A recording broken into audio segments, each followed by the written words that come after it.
Nagsalita si Senator Chis Escudero, dapat daw may boses ang mga LGU at mamamayan sa pagpili ng mga proyekto. Maganda pakinggan, di ba? Pero teka muna, hindi ba't ganito na ang sistema noon sa ilalim ni Pangulong Duterte? Noong panahon ni Duterte, mahigpit na ipinagbawal ang mga tinatawag na insertions sa budget. Ang prioridad ay ang mga proyektong dumaan sa tamang proseso at konsultasyon sa baba. Ang problema pala ay hindi sa kakulangan ng batas, kundi sa political will para ipatupad ito. Ngayon, sa ilalim ng Administrasyong Marcos, parang naging menu na lang sa isang kainan ng paglalaan ng pondo. Kung sino ang malakas at malapit sa kusina, siya ang nabibigyan ng proyekto. Hindi dapat ganito.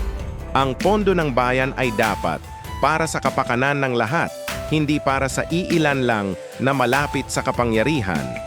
Sana magsilbing paalala ito na ang tunay na pagbabago ay nasa kamay ng mga lider na may paninindigan at tunay na malasakit sa taumbayan.